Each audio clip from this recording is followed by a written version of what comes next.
आप देख रहे हैं क्राइम अब तक। नमस्कार।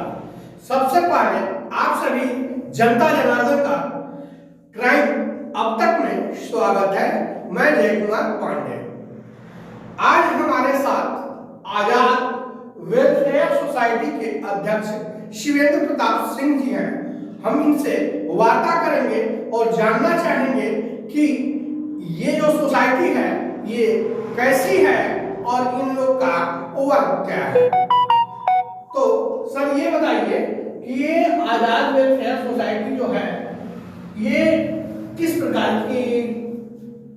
सबसे पहले सबको नमस्कार। मेरा नाम शिवेंद्र प्रताप सिंह है। मेरा घर घोषपुर है और मेरे द्वारा ये सोसाइटी का निर्माण किया गया है जिसका नाम आजाद वेलफेयर सोसाइटी है। हमारी एक गैर सरकारी संस्था है जिसे मैंने खुद स्थापित किया है। हमारा उद्देश्य है कि जो समाज में समस्याएं चल रही हैं, जो दिन रात की समस्याएं हैं जिसे सरकार भी नहीं सुन पाती है और आम जन तक नहीं पहुंच पाती है, उन समस्याओं को दूर करना। हमारे साथ लड़कों की एक टीम है जिसके साथ मिलकर हम लगातार कार्य करते हैं और समाज में विभिन्न मुद्दों पे हम लोग देखते हैं कि क्या समस्याएं चल रही है, उनका निवारण करते हैं। हमारी कुल 24 उद्देश्य हैं। मुख्य रूप से हम कृषि के ऊपर कार्य करते हैं, स्वास्थ्य के ऊपर कार्य करने की हमारी योजना है और वर्तमान में हमारी शिक्षा के ऊपर एक बड़ी परियोजना चल रही है जो हम लोग स्वयं अपने तरफ से चला रहे हैं, जहां हमारे फिलहाल में घोषपुर में मुख्य कार्यालय है। बच्चे यहाँ भी पढ़ाई करते हैं। इसके साथ साथ फिरोजपुर और तिवारीपुर और जनपद भदोही के भदोही ब्लॉक में पचपटिया गांव में हमारी शाखा सक्रिय रूप से इस समय चल रही है। सर अभी इस गांव में छठ का आयोजन हुआ है। छठ का त्योहार हमारे मतलब हिंदू वर्ग में एक माना हुआ एक त्योहार है।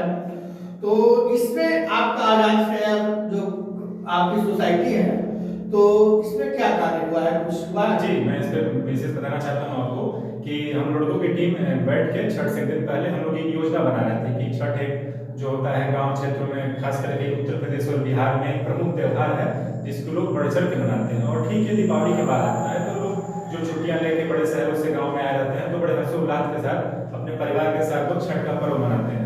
तो हम लोग की ये योजना थी कि कुछ ऐसा हम लोग व्यवस्था किया जो माताएं 3 दिन से व्रत है उनको कुछ हम लोग अपनी तरफ से सहायता कर सकें। तो हम लोग निःशुल्क अपनी संस्था के नाम पे अपने खुद के सहयोग से खुद के सारी चीजें हम लोग की व्यवस्थाएं खुद की थी, स्वयं की थी। वित्त का मामला भी हमारा स्वयं का था। हम लोगों ने सुबह माओ को, जो माताएं हमारी होती हैं जो 3 दिन का कठिन परिश्रम करके जो व्रत रहती हैं, उनको अर्घ देने के लिए कच्चा गाय का शुद्ध दूध हम लोगों ने उपलब्ध कराया था, जिसका स्टॉल हम लोग छठ से एक दिन पहले लगा दिए थे प्रचार प्रसार करने के लिए कि यहाँ पे दूध पर्याप्त मात्रा में रहेगा। किसी को भी दूध की जरूरत पड़ती है अर्घ देने के लिए तो हमसे ले सकता है। लेकिन हमें खुशी है इस बात की कि हमारी टीम ने बड़ा अच्छा काम किया और काफी लोगों ने हमें सराहा भी और हमने सुबह उठ के भोर में ही दूध का वितरण किया। और उसके उपरांत हम लोग जहाँ पे पूजा का स्थान बना हुआ है, जहाँ पे वेदी बनी हुई है, वेदी के पास भी जाके हम लोगों ने दूध को बांटा। इससे जनता काफी खुश थी, महिलाएं भी काफी खुश थी। तो सर इसके आगे भी इस समाज के लिए आप जो निःशुल्क सेवा कर रहे हैं तो ये समाज सेवा आगे भी कुछ सोच रखे हैं कि हमको ऐसे करना है, क्या करना है, नहीं करना है? जी जी जी जी, मेरी समाज सेवा करने की जो चाह है वो काफी लंबी है और मुझे लगता है कि लोगों का साथ मुझे मिल रहा है। मुझे सबसे बड़ी इस बात की खुशी है कि मुझे लोगों का निरंतर साथ मिल रहा है, एक सार्थक परिणाम है, एक सार्थक माहौल बन रहा है। तो मेरी योजनाएं कुछ ऐसी है कि सबसे बड़ा मेरी नजर में ये है कि स्वास्थ्य महकमा में ये है कि मैंने अपनी आंखों से देखा है, मैंने इन चीजों को देखा है, मैंने विकराल रूप देखा है कि कोविड की क्या स्थिति थी, लोगों को बेड नहीं मिल पा रहा था। तो मेरी सबसे पहली प्राथमिकता रहेगी कि स्वास्थ्य की चीजों को हम थोड़ा मजबूत करें, जहाँ पे जितना भी हो सकता है। अगर मरीजों को चाय तक भी पिला सकते हैं तो हम अपने आप को बड़ी उपलब्धि समझेंगे, क्योंकि अस्पताल में महंगी दवाइयां हैं, महंगी सारी चीजें हैं। तो हम एक ऐसा रास्ता अपनाएंगे जिसमें कम से कम ज्यादातर लोगों की हम सहायता कर सकें। पहला हमारे लिए प्राथमिकता स्वास्थ्य है, दूसरा हमारे लिए कृषि है। जो एक बड़ा तबका जो कृषि छोड़ के जाके पलायन कर रहा है दूसरे स्थान पे, कृषि को लोग छोड़ रहे हैं, कृषि से लोगों का मुंह भंग हो रहा है।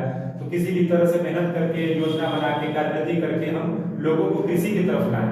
और तीसरा हमारा जो योजना चल रही है शिक्षा, और शिक्षा हमारे सबकी मूलभूत आवश्यकता है। बच्चे अगर शिक्षित होंगे तो एक अच्छा समाज का निर्माण करेंगे। शिक्षा पे भी हमारा काम वर्तमान में बहुत अच्छा चल रहा है। इन चीजों पे मेरा मुख्य रूप से फोकस है। सर देखिए ऐसा अक्सर होता है कि लोग समाज का काम करते करते समाज में कुछ ऐसा जो है निःशुल्क सेवा करते रहते हैं, करते करते देखा जाता है कि वो आगे चल करके पॉलिटिक्स में ही उतर आते हैं। तो क्या मतलब आपका भी कुछ सोचा है वैसा ही है या कुछ अलग सोच है। जी, ये सवाल काफ़ी आपने दिलचस्प किया है, मुझे अच्छा लगा कि आपने सवाल किया। मैं भी इसका दिलचस्प जवाब दूँगा। देखिए, दरअसल ऐसा है कि पॉलिटिकल जो चीज़ें हैं, कि लोग इस रास्ते से, खास करके एनजीओ के रास्ते से, समाज कल्याण के रास्ते से, ये एक दरवाज़ा होता है कि लोग आगे तक जाते हैं इससे। लेकिन मैं आपको स्पष्ट करना चाहता हूँ कि आज के डेट में आपके साथ बैठा हूँ और इसके बाद भी, कितने वर्षों के बाद भी मैं राजनीति में बिल्कुल नहीं जाऊँगा। हाँ, मैं अपनी सेवा करूँगा, लेकिन मैं किसी भी पार्टी का, किसी भी इस तरह का, मैं किसी का संरक्षण में नहीं रहूँगा। मुझे स्वतंत्र अपना काम करना है, क्योंकि मेरा एक मानना है, मेरा जो लाइन है कि दुनिया तो ये काफ़ी बड़ी है, ये दुनिया काफ़ी बड़ी, बहुत बड़ी दुनिया है और समस्याएं भी बहुत सारी हैं। दुनिया काफ़ी बड़ी है, लेकिन जीवन हमारा बहुत छोटा है। तो इस जीवन में हम जितना अपने आप को चरितार्थ कर सकें, उतना हमारे लिए अच्छा रहेगा और इससे भी अच्छा रहेगा। आपके कहने का मतलब ये है कि आपको पॉलिटिक्स में नहीं जाना है? जी नहीं, मैं पॉलिटिक्स में जाना नहीं है। पॉलिटिक्स में जाना नहीं है, फिर निःशुल्क सेवा हो रही है, तो इसके पीछे मतलब केवल आपका सामाजिक सहायता ही है? जी जी, इसके पीछे हमारा शुद्ध रूप से सामाजिक सहायता ही है। कितना हम समाज से ले सकें, और अगर हमारे काम करने से हमारी राज्य सरकार या केंद्र सरकार प्रसन्न होती है, भविष्य में कोई हमें प्रोजेक्ट देती है, तो मैं उस प्रोजेक्ट के बलबूते अपने आप को खरा उतरूंगा अपनी टीम के साथ कि जितना हो सके समाज का भला किया जा सके। और मैं सबसे गुजारिश भी करूंगा कि कोई किसी भी स्तर पे किसी के लिए अगर भला कर सकता है, तो ये काम पुण्य का काम है, जरूर करना चाहिए। ये काम सबके लिए एक अच्छी चीज होगी, अच्छी बात होगी। चलिए, ईश्वर से आपको बहुत बहुत धन्यवाद।